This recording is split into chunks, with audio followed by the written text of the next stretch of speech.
Hello guys. Diploma engineering में जो polytechnic engineering diploma करते हैं बच्चे, तो केमिस्ट्री में अधिकतर उन लोगों को अधिकतर बैक आती है और केमिस्ट्री मैथ को टक्कर देती है। जैसे मैथ में बैक लगता है ऐसे केमिस्ट्री में बैक लगता है। अगर आप लोग जो है जब केमिस्ट्री को पढ़ेंगे, अप्लाइड केमिस्ट्री है, बहुत बेसिक केमिस्ट्री है आप लोगों के लिए, और जब एक बार आप पढ़ेंगे, इस केमिस्ट्री को समझेंगे, तो लगेगा कि हाँ, केमिस्ट्री में कुछ अब फेल होने की कोई वो नहीं है, बहुत अच्छा होगा। और आशा हम करते हैं कि आप लोग भी जो है इस वीडियो को सुनेंगे और समझेंगे तो केमिस्ट्री में कभी आपको कोई दिक्कत नहीं आएगी और सोचेंगे कि हाँ, काश हम केमिस्ट्री पढ़ लिए होते तो हम आसानी से पास हो। तो ये स्कोरिंग सब्जेक्ट होता है और थोड़ा सा अगर हल्का सा भी अगर आप ध्यान दे देंगे, मेहनत कर देंगे, तो आपको जो है बहुत अच्छे मार्क्स आएंगे। चलो हम स्टार्ट करते हैं, बहुत बेसिक चीज से स्टार्ट करते हैं। जैसे आप लोगों ने सुना होगा परमाणु संरचना। जैसे आप लोग जानते हैं कि अप्लाइड केमिस्ट्री में जो है हमारा टॉपिक जो होता है, जो डिप्लोमा इंजीनियरिंग का जो बेसिक टॉपिक होता है, वो डिप्लोमा इंजीनियरिंग का जो बेसिक टॉपिक है वो हमारा जो इसमें बहुत बेसिक केमिस्ट्री है, कोई डीप केमिस्ट्री नहीं है, बहुत सरल केमिस्ट्री है। तो इसमें लगभग लगभग 5 यूनिट होती हैं। इसमें 5 यूनिट होती हैं सिलेबस में। और इसका सिलेबस, सबसे पहला जो बेसिक केमिस्ट्री स्टार्ट होती है, सबसे पहला सिलेबस है एटॉमिक स्ट्रक्चर। एटॉमिक स्ट्रक्चर इसको कहते हैं परमाणु संरचना। परमाणु संरचना, जैसे आपने सुना है कि किसी परमाणु की संरचना कैसे होती है, तो परमाणु की संरचना में पहली यूनिट हमारी है, पहली यूनिट में यूनिट फर्स्ट है परमाणु संरचना। और इस परमाणु संरचना में तुम्हें पता है कि परमाणु कैसे बना होता है। आपको पता है ये हमारा नाभिक होता है, नाभिक होता है। और इस नाभिक में प्रोटॉन और न्यूट्रॉन रहते हैं। प्रोटॉन और न्यूट्रॉन इस नाभिक में रहते हैं। प्रोटॉन और न्यूट्रॉन रहते हैं। और नाभिक के चारों ओर इलेक्ट्रॉन रहते हैं। चारों ओर इलेक्ट्रॉन वृत्ताकार कक्षा में घूमा करते हैं। सब इलेक्ट्रॉन रहते हैं इसके नाभिक के चारों। अब सवाल यह आता है, परमाणु में नाभिक की खोज किसने की, कैसे नाभिक बना, कैसे प्रोटॉन इलेक्ट्रॉन न्यूट्रॉन आए। तो इसके लिए एक सबसे सिंपल सा एक उदाहरण है, बहुत सरल तरीका है, आप लोग कभी सुने होंगे। जैसे इसको कहते हैं ईंट पर नाचे। नाचे मतलब ई माने हुआ इलेक्ट्रॉन, ई माने हुआ इलेक्ट्रॉन, टा माने हुआ जे जे टॉमसन। टॉमसन, जे जे टॉमसन, जे जे टॉमसन। पा माने हुआ प्रोटॉन, प्रोटॉन। रा माने हुआ रदरफोर्ड, रदरफोर्ड, रदरफोर्ड। इसी प्रकार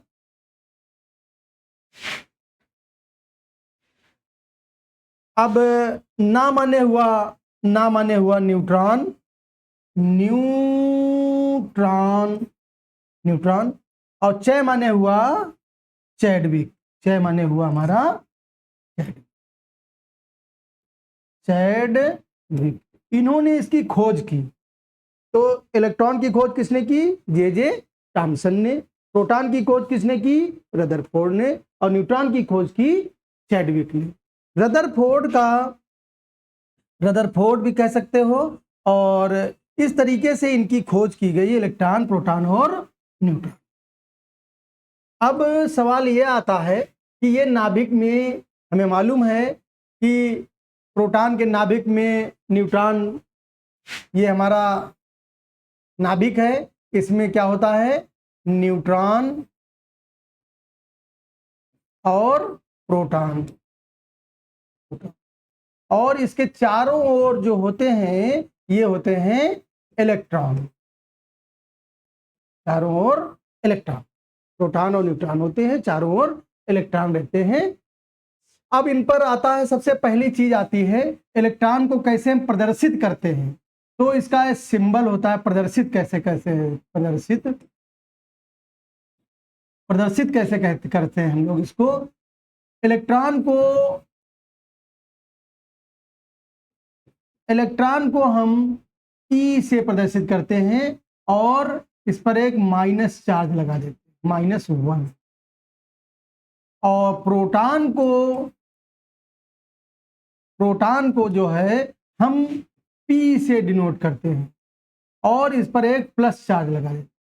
और न्यूट्रॉन को हम जो है, न्यूट्रॉन को N से डिनोट करते हैं और इस पर हम 0 चार्ज लगाते हैं, क्योंकि इस पर कोई चार्ज नहीं। इसी तरीके से प्रोटॉन का जो चार्ज होता है, आवेश जो होता है, इलेक्ट्रॉन और प्रोटॉन, इस पर इसका अब आवेश की बात आ गई। आवेश इलेक्ट्रॉन पर आवेश जो होता है, वो इलेक्ट्रॉन पर आवेश होता है 1.6 इंटू 10⁻⁻, 1.6 गुणे 10⁻⁻⁹, ये माइनस में होता है। इसका आवेश जो होता है वो होता है हमारा माइनस में। ये इतने कूलाम ये आवेश होता है। अब इसी प्रकार प्रोटॉन पर आवेश होता है। प्रोटॉन पर भी जो आवेश होता है वो भी 1.6 इंटू 10⁻⁻19, इस पर भी प्लस 1.6 गुणे 10⁻⁻19 कूलाम इस पर आवेश होता है। और इस पर कितना आवेश होता है, इस पर शून्य आवेश होता है, इस पर शून्य आवेश, कोई आवेश नहीं होता, इसलिए इसका आवेश बोला जाता है शून्य आवेश। इसी प्रकार अब आते हैं द्रव्यमान, ये हमारा सिंबल हो गया, ये आवेश हो गया और ये द्रव्यमान। इस तरीके से इस पर अब द्रव्यमान, सबका द्रव्यमान अलग अलग होता है। अब आते हैं हम लोग इलेक्ट्रॉन के द्रव्यमान पर। तो जो इलेक्ट्रॉन का द्रव्यमान होता है 9.109 गुणे 10⁻⁻31 केजी, किलोग्राम में हो गया। 9.109 इंटू 10⁻⁻31 केजी इसका हो गया। और उसका होता है 1.672 इंटू 10⁻⁻1.672 गुणे 10⁻⁻27 केजी। और इसका भी द्रव्यमान होता है 1.672 गुणे 10⁻⁻27 केजी। ये इसका होता है द्रव्यमान। आवेश शून्य होता है। ये 1 नंबर में क्वेश्चन पूछा जाता है आप लोगों से कि इलेक्ट्रॉन पर आवेश कितना होता है।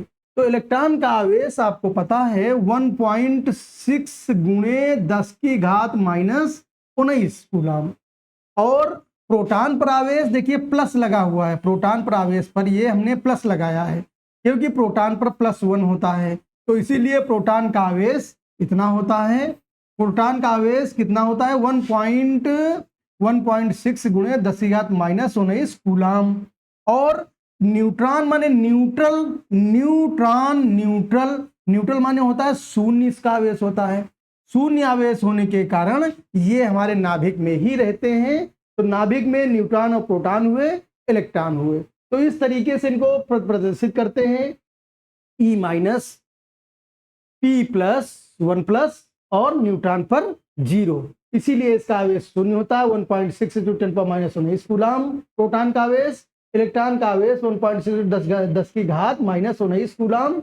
और द्रव्यमान में देखो इसका द्रव्यमान 9.109 गुणे 10⁻31 और इसका होता है 1.672 इंटू 10⁻⁻27 kg, और इसका होता है 1.672 10⁻⁻27 kg। ये इसका आवेश होता है। इस तरीके से अब आते हैं हम लोग सिंपल सा आते हैं कि इनकी खोज अभी तुमको मैंने बताई थी। खोज, इनकी खोज जो है कैसे की गई है, इसकी खोज जो है इनकी इलेक्ट्रॉन और प्रोटॉन न्यूट्रॉन की। अब इनकी खोज यहां पर हम लिखेंगे खोज।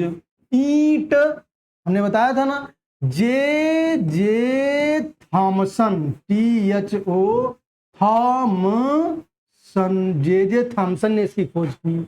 1 नंबर का क्वेश्चन इससे 100% आता है, हर साल पूछा गया है। ये था हमने। प्रोटॉन की किसने की? रदरफोर्ड, RUTHERFORD, रदरफोर्ड ने की इसकी। रदरफोर्ड कह सकते हो या गोल्डस्टीन भी, अथवा इनके रदरफोर्ड गुरु थे और गोल्डस्टीन जो थे, गोल्ड STEEN, गोल्डस्टीन ने प्रोटॉन की खोज, इन्होंने प्रोटॉन की खोज की, ये प्रोटॉन की खोज की। न्यूट्रॉन की खोज किसने की? चैडविक ने, सर जेम्स चैडविक ने खोज की। तो इनकी खोज जो की गई है किसने की है? चैडविक ने इनकी खोज की। चैडविक। इस तरीके से तुम्हारा 1 नंबर का क्वेश्चन बिल्कुल क्लियर हो गया और कॉन्सेप्ट क्लियर हो गया। और ये बच्चों ये ध्यान रखो, ये 1 नंबर का क्वेश्चन पूछा जाता है और हमेशा कहीं कहीं से या तो आपसे चार्ज पूछ लेगा, या आपसे चार्ज पूछ लेगा, या द्रव्यमान पूछ लेगा, या आपसे खोज पूछ लेगा, किसने किसने खोज की। तो किसने खोज की? जे थॉमसन, रदरफोर्ड या गोल्डस्टीन, दोनों में से एक नाम लिखा होगा, या चैडविक। तो इसका एक फार्मूला मैंने अभी बताया था। क्या फार्मूला बताया था? ईट पर नाशय, मतलब ई माने इलेक्ट्रॉन, टा माने थॉमसन, पा माने प्रोटॉन, रा माने रदरफोर्ड, ना माने न्यूट्रॉन, चे माने चैडविक। ये फार्मूला याद रखो, इससे आपको सबके नाम याद हो जाएंगे और ये सब प्रदर्शित हो। इनका फार्मूला सबका लिखा हुआ है, आवेश लिखा हुआ है और द्रव्यमान लिखा हुआ है। तो इस तरीके से हमारा एक कॉन्सेप्ट बिल्कुल क्लियर हो जाना चाहिए कि ये क्वेश्चन 1 नंबर का आपसे इसमें से पूछा जाएगा। तो इसलिए आप लोग बिल्कुल घबराए नहीं, एकदम घबराए नहीं। और हम आशा करते हैं कि आप पढ़ने के बाद में एक बार आसान हो जाएगा कि आपके लिए ये सभी चीज़ें याद करना, और इनको आसान आपके लिए पास होना बहुत आसान हो जाएगा और कोई इसमें दिक्कत नहीं है। क्यों? क्योंकि इस तरीके केमिस्ट्री कोई बहुत कठिन चीज़ नहीं है। इसीलिए आप लोग इसको देखिए एक बार और समझिए, और जितना भी हो सके उतनी इस वीडियो को देखिए और समझो, और समझने के बाद में आप लोगों को लगेगा कि हाँ बहुत सिंपल चीज़ है। चलो हम आगे बढ़ते हैं, इसके आगे बढ़ते हैं। अब हम आते हैं इसी में इलेक्ट्रॉन प्रोटॉन न्यूट्रॉन में परमाणु क्रमांक और द्रव्यमान संख्या कैसे निकालते हैं। सिंपल सा, जैसे आपने सुना होगा द्रव्यमान संख्या। द्रव्यमान संख्या क्या होती है? द्रव्यमान संख्या क्या होती है? परमाणु क्रमांक क्या होता है? परमाणु क्रमांक क्या होता है? क्या होता है? तो एक मैं छोटा सा एक एग्जांपल आपके सामने रख दे रहा हूं, उससे आपको द्रव्यमान संख्या परमाणु क्रमांक दोनों क्लियर हो जाए। जैसे मैंने लिखा 11 Na, ये सोडियम का सिंबल होता है, और 23 इसका, ये हमारा जो लिखेंगे हम इसमें, ये हमारी है द्रव्यमान संख्या। इसको क्या कहेंगे? द्रव्यमान संख्या, द्रव्यमान संख्या। और इसको हम क्या कहेंगे? इसको कहेंगे परमाणु, इसको कहेंगे हम परमाणु क्रमांक। इसको कहेंगे हम परमाणु क्रमांक। अब सवाल ये आता है, इसमें पूछता है कि इलेक्ट्रॉन, प्रोटॉन और न्यूट्रॉनों की संख्या बताओ। तो सबसे सिंपल चीज है इसमें, एक चीज देखो, ये हमेशा याद रखना है इसको कैसे बताना है। इसमें सबसे बढ़िया चीज है कि इलेक्ट्रॉन, प्रोटॉन, न्यूट्रॉन बताने हैं। तो अब सबसे बढ़िया इसमें ये चीज है, तो एक फार्मूला याद रखना, परमाणु क्रमांक बराबर इलेक्ट्रॉन, परमाणु क्रमांक बराबर इलेक्ट्रॉन बराबर प्रोटॉन। प्रोटॉन तो अगर जितना परमाणु क्रमांक है उतने ही इलेक्ट्रॉन होंगे, उतने ही प्रोटॉन होंगे। ठीक है, अब परमाणु क्रमांक कितना है इसमें, सोडियम में 11। परमाणु क्रमांक हमारा है सोडियम में 11, तो हम क्या कितना लिखेंगे, परमाणु क्रमांक 11। ठीक है, अब तो इलेक्ट्रॉन कितने हो गए, 11, और प्रोटॉन कितने हो गए, 11। ठीक, सब में देखो परमाणु क्रमांक, इलेक्ट्रॉन और प्रोटॉन 11 11 हो गए। अब आ गए हम लोग, न्यूट्रॉन कैसे निकालोगे, सबसे सिंपल चीज, न्यूट्रॉन कैसे निकालोगे। न्यूट्रॉन निकालने के लिए हम क्या करते हैं कि द्रव्यमान संख्या में से, द्रव्यमान संख्या माइनस परमाणु क्रमांक, तो क्या निकल आएगा हमारा, न्यूट्रॉनों की संख्या आ जाएगी। न्यूट्रॉन संख्या आ जाएगी। न्यूट्रॉन संख्या कैसे निकालेंगे, द्रव्यमान संख्या में से परमाणु क्रमांक घटा देंगे। तो द्रव्यमान संख्या कितनी हमारे पास है, 23, और परमाणु क्रमांक कितना है, 11। तो न्यूट्रॉन कितने हो गए, 12 हमारे न्यूट्रॉन हो गए, 11 हमारा परमाणु क्रमांक हो गया, 11 इलेक्ट्रॉन हो गए और 11 प्रोटॉन हो गए। इस तरीके का क्वेश्चन तुम्हारे उसमें 100% आता है।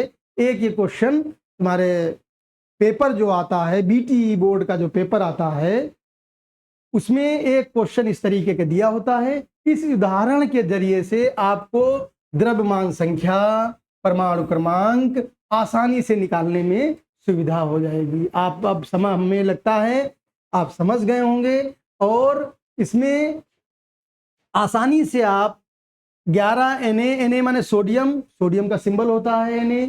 23 में ये, इसको हम द्रव्यमान संख्या कहेंगे, इसको परमाणु क्रमांक कहेंगे। परमाणु क्रमांक, इलेक्ट्रॉन और बराबर प्रोटॉन, तीनों हमारे इक्वल होते हैं। तीनों को हमारे अगर एक चीज निकालेंगे तो तीनों चीजें हमारी एक साथ आ जाएंगी। इसी तरीके से न्यूट्रॉनों की संख्या अगर निकालनी हो तो न्यूट्रॉन की संख्या भी हम आसानी से निकाल सकते हैं, जैसे कि मैंने निकाली। इस तरीके से हम आसानी से सब ये चीजें कर सकते हैं, और इसमें हमें लगता है इसमें आपको कोई अब दिक्कत नहीं आनी चाहिए। 2 चीजें मैंने बताई, पहली चीज इलेक्ट्रॉन, प्रोटॉन, न्यूट्रॉन की खोज, इसके बाद में हमने इसमें कैसे द्रव्यमान संख्या निकालते हैं, कैसे परमाणु क्रमांक निकालते हैं, किस तरीके से इलेक्ट्रॉन, प्रोटॉन, न्यूट्रॉन निकालते हैं। ये आसान होगा आपको। अब इस वीडियो के जरिए से आप लोग देखेंगे तो आपको ये समझ में आएगा कि किस तरीके से इलेक्ट्रॉन, प्रोटॉन और न्यूट्रॉन हम लोग निकालते हैं। तो इसलिए थोड़ा सा आप पेशेंस रखिए और वीडियो को देखते रहिए, और देख करके फिर आपको खुद ही रियलाइज हो जाएगा कि अब हमें केमिस्ट्री में कोई दिक्कत नहीं आएगी। चलो अब इसके आगे का बताता हूं मैं। इसके आगे जो है ये बेसिक केमिस्ट्री तुमको बता रहे हैं। इसके आगे जो है हमारा टॉपिक स्टार्ट होता है नियम। जैसे हमारे परमाणु संरचना में, जो परमाणु संरचना में नियम है, 3 ही नियम मुख्य हैं। पहला नियम है ऑफ बाउ का नियम। ऑफ बाउ का नियम पहला है। दूसरा है हुंड का नियम। हुंड बहुत पूछा जाता है, हुंड का नियम।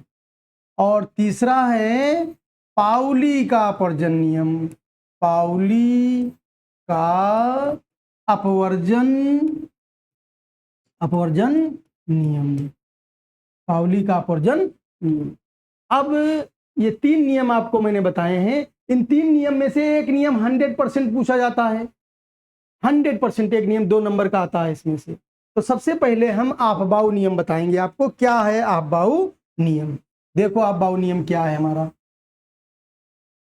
आपबाऊ नियम में पहला आपबाऊ नियम है, आपबाऊ माने होता है, ये एक जर्मन शब्द है। आपबाऊ माने होता है क्या है ये एक जर्मन शब्द है, जर्मन शब्द है जिसका नाम है, हिंदी में कहते हैं सीढ़ी। सीढ़ी जैसे सीढ़ी पर चढ़ा जाता है, एक स्टेप, 2 स्टेप, 3 स्टेप, 4 स्टेप, इस तरीके से सीढ़ी पर जब हम चढ़ते हैं, तो इसी तरीके से आपबाऊ ने भी इलेक्ट्रॉनों के वितरण में अपना नियम बताया। क्या बताया? इन्होंने बताया कि जो हमारे इलेक्ट्रॉन का वितरण होता है वो किस कक्षा में होता है, कैसे कैसे इलेक्ट्रॉन वितरित होते हैं, उसको इन्होंने सीढ़ी के रूप में बताया। कैसे बताया? कहा कि सबसे पहले इलेक्ट्रॉन जो हमारा होता है वो ऑर्बिटल में कक्षक में जाता है, तो सबसे पहले 1s ऑर्बिटल में जाता है, तो हम गोला खींच दिए। फिर 2s ऑर्बिटल में जाता है, फिर इसके माने 2p ऑर्बिटल में जाता है, फिर इसके बाद में 3s, 3p और 3d, ये कक्षा है s p d f। फिर इसके बाद में 4s में जाता है, 4p में जाता है, 4d में जाता है और 4f में जाता है। इस तरीके से 1s, 2s, 2p, 3s, 3p, 3d, 4s, 4p, 4d, 4f। फिर इसके बाद में 5s, 5p, 5d और 5f। ये जो SPD लिख रहे हैं ये कक्षा है, क्लास है। जैसे तुम्हारी भी क्लास होती हैं, कई क्लास होती, कई सेक्शन होते हैं, इसी तरह के इलेक्ट्रॉनों के भी ये सेक्शन है। हर कक्षा में इलेक्ट्रॉन अलग अलग रहते हैं। जैसे S कक्षा में कितने इलेक्ट्रॉन रहते हैं? 2, P कक्षा में 6, D में 10 और F कक्षा में 14। इस तरीके से इलेक्ट्रॉनों का वितरण किया गया है। तो ये ब्लॉक है हमारे, S block, P block. S कक्षा में 2 होंगे, P कक्षा में, S कक्षा में 2 इलेक्ट्रॉन होंगे, P कक्षा में 6 होंगे, D में 10 होंगे, F कक्षा में 14 इलेक्ट्रॉन होंगे। इस तरीके से इलेक्ट्रॉनों का वितरण किया गया है। इसके बाद में आते हैं हम लोग 6s, 6p, 6d और 6f। इसके बाद में 7s, 7p, 7d और 7f। अब देखो इसको हम अब आपको ये बताना चाह रहे हैं किस तरीके से ये कक्षा में अपने इलेक्ट्रॉन एंट्री करता, कैसे सीढ़ी बनती है आपबाऊ के नियम में। आपबाऊ ने बताया किसी पहले जब कोई बच्चा जब छोटा होता है तो पहली कक्षा में जाता है, धीरे धीरे आगे की ओर बढ़ता रहता है। तो इस तरीके से पहला इलेक्ट्रॉन किस में इंटर किया? 1s में। तो हमने क्या किया? पहले 1s में इंटर करा दिया इलेक्ट्रॉन को। फिर इसके बाद में दोबारा इंटर किया तो 2s में इंटर कर गया। फिर इसके बाद में 2p में इंटर किया। अगर हम देखें तो 1s से अब हम अगर आए तो ये आ गए। फिर इसके बाद में अगर यहां से आना चाहें तो हम ये आ गए, ठीक।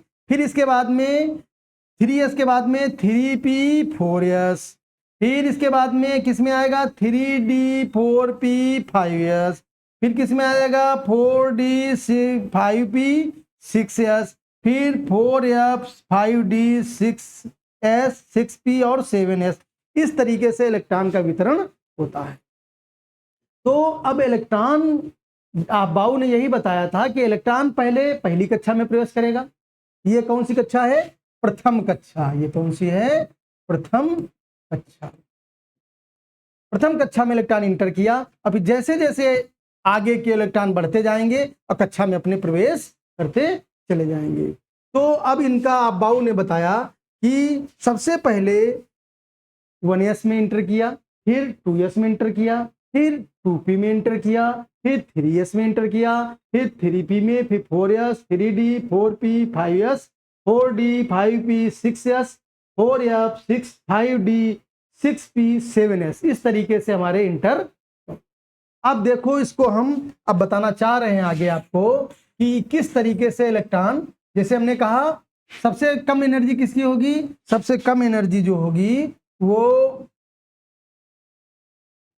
सबसे कम एनर्जी होगी 1s, फिर इसके बाद में किस में जाएगा 1s के बाद में 2s, फिर किस में जाएगा 2p, फिर किस में जाएगा 2p, फिर इसके बाद में 3s, फिर किस में जाएगा 3p, फिर किस में जाएगा 3d, फिर किस में जाएगा 3d के बाद में आता है 4s, 3d के बाद में जाएगा 4s। ये शायद आप लोगों को नजर नहीं आ रहा होगा, यहां से हम हटा करके यहां लिखते हैं, ऐसे लिखेंगे 1s,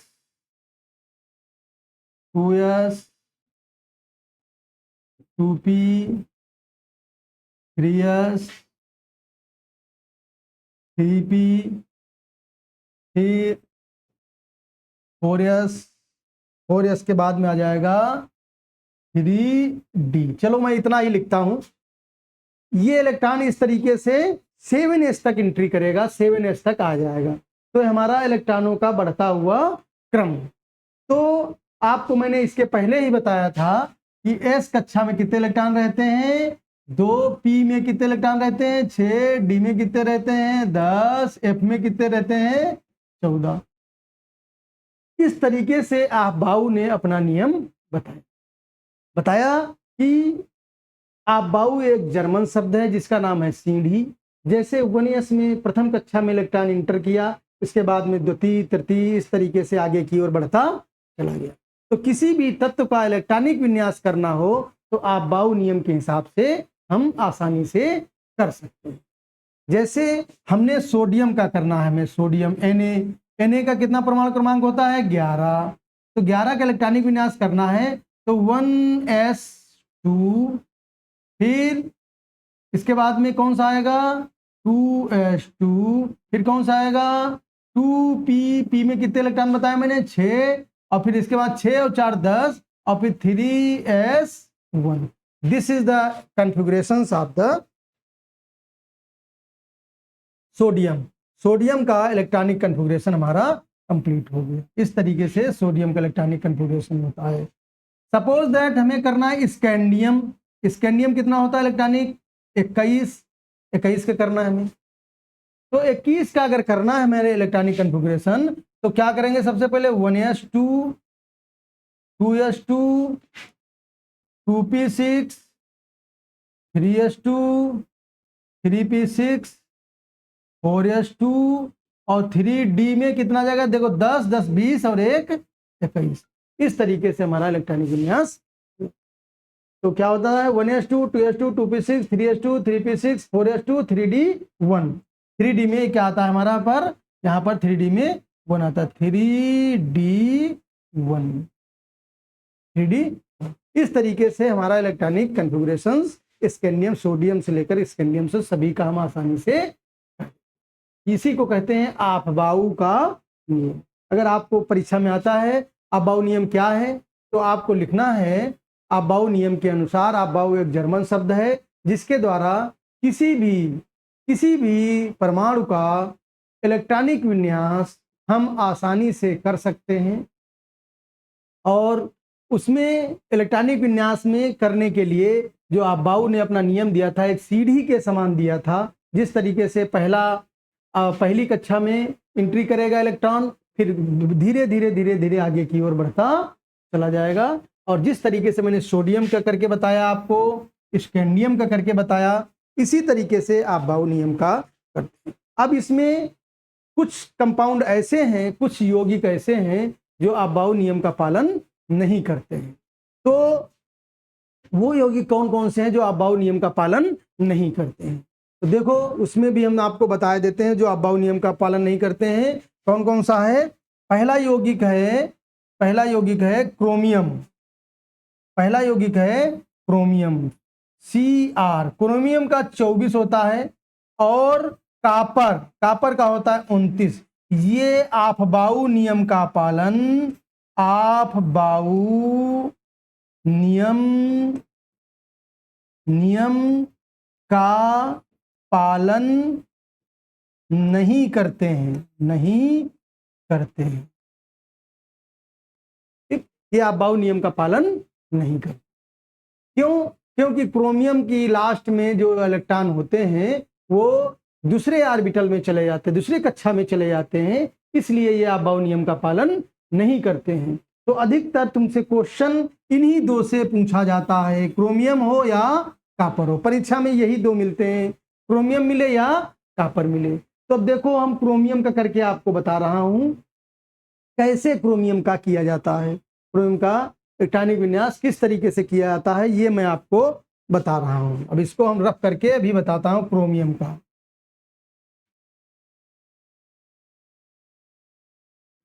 जैसे हमने कहा क्रोमियम का होता है 24 का होना चाहिए 1s2 2s2 2p6 3s2 3p6 कितना हुआ 1s2 2s2 2p6 3s2 3p6 और 4s2 3d कितना होगा 10 10 20 3d4। ये हमारा इलेक्ट्रॉनिक विन्यास हुआ आफबाउ नियम से। कैसे हुआ ये आफबाउ नियम से, आफबाउ नियम से हुआ। मगर ये गलत है, अबाउ नियम से ये क्या है हमारा गलत है, ये गलत है। अबाउ नियम से ये गलत है। सही क्या होना चाहिए, सही भी बता रहा हूं इसको तुमको। सही होना चाहिए, सही होने के लिए देखो किस तरीके से अबाउ नियम का। सबसे पहले 1s2 हुआ, फिर 2s2 हुआ, फिर 2p6 हुआ, फिर इसके बाद 3s2 हुआ, फिर 3p6 हुआ, फिर 3d और 4s। 3d में क्या आ गया 5 आ जाएगा, 4s 1। दोनों कंप्लीट, दोनों कक्षाएं कैसी रहेंगी हमारी, दोनों कक्षाएं हमारी अधूरी रहेंगी। ये हो जाएगा दोनों कक्षाएं हमारी इनकम्प्लीट रहेंगी। तो 4s1 इस तरीके से इलेक्ट्रॉनिक विन्यास लिखने के बाद में ये हमारा क्या है, ये सही है, सही। देखो ये अबाउ नियम से है, हमने अबाउ नियम से करके बताया, मगर ये गलत है क्योंकि अबाउ नियम का पालन नहीं करता है। और ये सही है 1s2 2s2 2p6 3s2 3p6 5d 3d 5 और 4s1 ये अबाउ नियम का पालन नहीं करता है, इसीलिए ये हमारा इलेक्ट्रॉनिक विन्यास सही है। ध्यान से देख लो इसको मैं इसीलिए अंडरलाइन कर दे रहा हूं। यहां पर 3d5 4s1 3d5 4s1 देखो यहां से ये मैंने गोले में लिख दिया है, ये सही है, बाकी ऊपर वाला गलत। इसी प्रकार 29 का होता है। 29 में क्या होगा, 29 मीन्स अब हम कापर का लिख रहे हैं 29 में 29 में क्या होगा, 29 में आ जाएगा 3d, अब यहां पर आ जाएगा 4s2 3d कितना हुआ 10 10 20 और 9 29। ये गलत है, ये गलत है। तो सही क्या है, सही अब मैं यहां पर लिख रहा हूं तुमको सही है यहां पर। अब हम इसको सही हम अभी आपको लिख करके दिखा रहा हूं कैसे से क्या सही होता है, किस तरीके से। यहां पर 4s2 3s2 3p6 और अब हो जाएगा 3d10 और 4s1 3d10 4s 3d10 4s1 इस तरीके से ये हमारा सही है और ये हमारा दो अपवाद हैं कॉपर और क्रोमियम। ये तुमसे अक्सर पूछे जाते हैं और यही क्वेश्चन तुम्हारे। ठीक है गाइस, देखो और इसको देखना एक बार और समझना। अच्छा लगे तो लाइक और सब्सक्राइब करना इसको, ठीक है। और जो हमसे जुड़े रहिए और फिर आगे की और भी चीज़ें हम आपको डिस्कस करेंगे। ठीक है, थैंक यू।